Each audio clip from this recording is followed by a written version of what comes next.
So next reading is measures of leverage. There is nothing big in it, or it is just one topic, so shouldn't take more than 5 minutes of discussion. So when we say leverage, first thing that you should note is that higher the leverage, generally higher the risk. And what is risk? Risk is uncertainty. That means higher the uncertainty.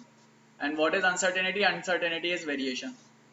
That means higher the variation. So whenever variation is higher, leverage is higher, or leverage is higher, variation is higher. That is first point to note.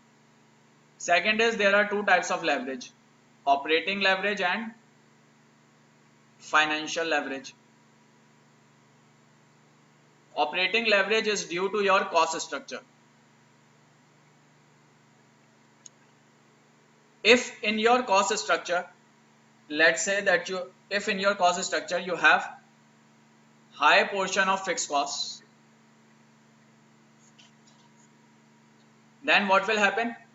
Even a small change in sales will lead to a large change in income. It will have a positively, it will have a good impact, but negatively it will have a bad impact. Why? Because even if sales fall a bit, your income will significantly fall. So that means if fixed cost in total cost are higher, or if fixed cost proportion in total cost is higher, then your leverage is higher, and variation is higher, and risk is higher. Any problem? Second, financial leverage. And here when I'm talking about cost, I mean only operational cost, no financing cost, no interest. Financial leverage is due to debt. When you have debt, you pay interest.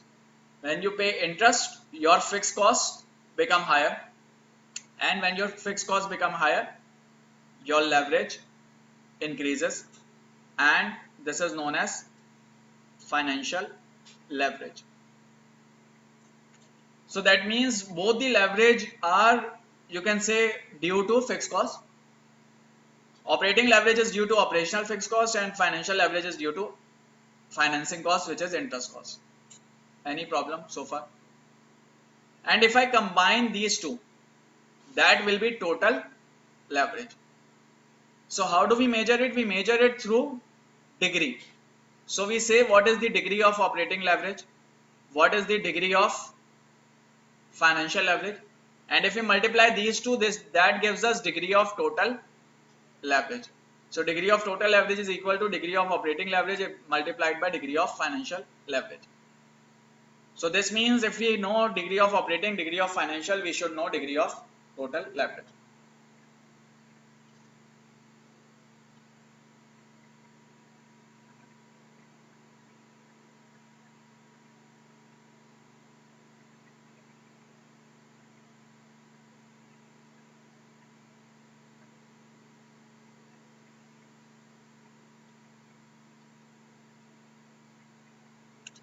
So if I have to find out total leverage, how can I find it out? I can look at the variability in sales.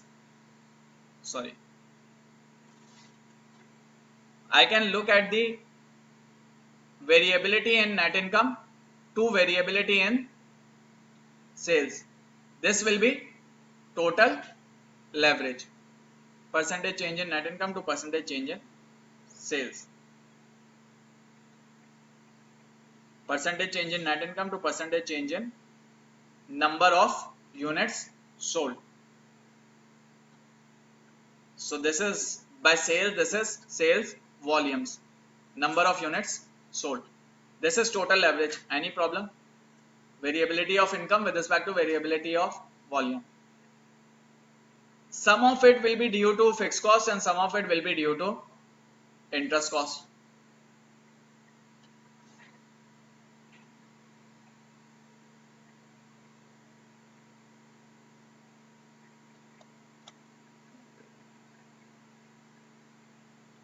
Percentage change. So when I talk about operating leverage, what did we discuss? We discussed that operating leverage is due to operational risk, is due to operating cost is due to proportion of operating fixed cost. So that means if I only have to look at the operating leverage, I do not look at the net income, but instead I look at the percentage change in operating income. So if I take percentage change in operating income to percentage change in sales volumes, this is operating leverage. Any problem so far? And if I take net income to change in sales volumes, this is total leverage. So what remains in between?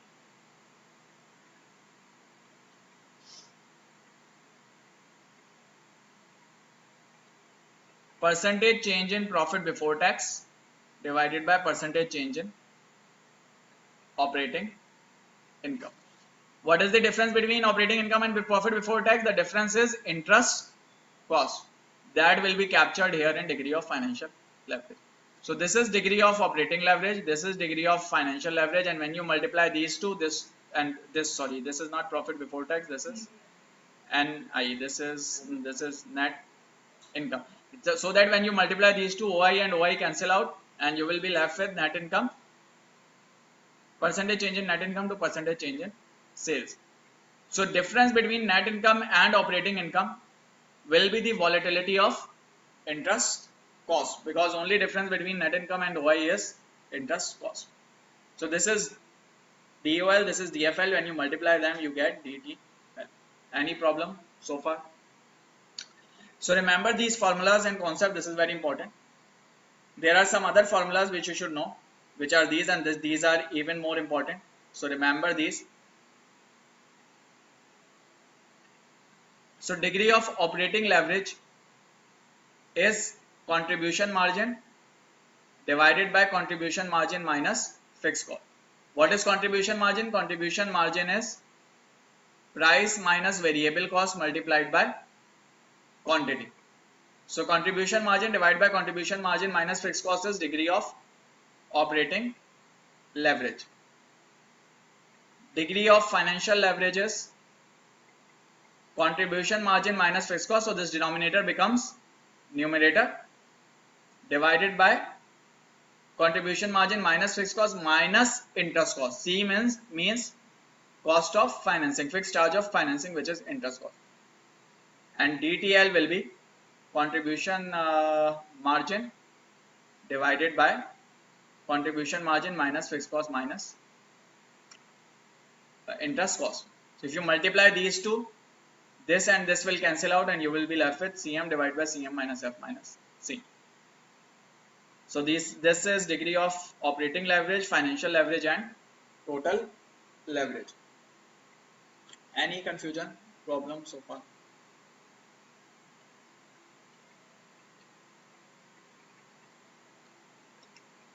So they show you a comparison of two companies.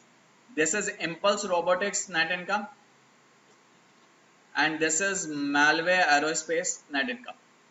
So if you look into it, net change in net income, percentage change in net income for Impulse is higher for a lower change in volume. That means Impulse net income, it is more steep. So that means Impulse net income varies more with respect to change in volume compared to the other company. So if this is the case, this means Impulse has high leverage. And if it has high leverage, that means that Impulse would have high fixed cost proportion in its total cost structure. So companies that have Impulse has higher fixed cost and lower variable cost. Why higher fixed cost? Because you know its income is more volatile. It has a steeper graph, so that means change in income is higher compared to this. Here change in income is very low. Change in income here is higher, and change in income in second one is lower. So that means Impulse has more volatile income. And if it has volatile income, that means leverage is higher. If leverage is higher, that means fixed costs are higher and variable costs are lower in proportion. Any problem with this? Okay, moving on to last topic, which is break-even quantity. What is break-even quantity? Break-even is that quantity at which your profit becomes zero. Revenue becomes equal to cost. When we say break-even, there can be two types of break-even. Total break-even and operating break-even. Total break-even is also called break-even. When we only say break-even, that means we are talking about total break-even. Total break-even is the one at which total costs are covered. So at which your total revenue becomes equal to total cost. When we say total cost, it means operational cost and interest cost both. Operating break-even point is the one at which revenue becomes equal to operating cost. That means you have covered operating cost, but you haven't covered the interest cost or financing cost. So how do you calculate it? Break-even quantity is total cost divided by contribution margin per unit. So total cost divided by contribution margin per unit will be your break-even quantity. And for operating break-even, instead of taking total cost in numerator, you take only operational fixed cost in numerator. So this is operational, this is interest. So if you do fixed cost divided by contribution margin per unit, that is operating break-even. Any problem so far? So continuing with his analysis, considers the effect of a possible downturn. He divides fixed cost of 15 billion by the per unit contribution margin. So total fixed cost is 15 billion.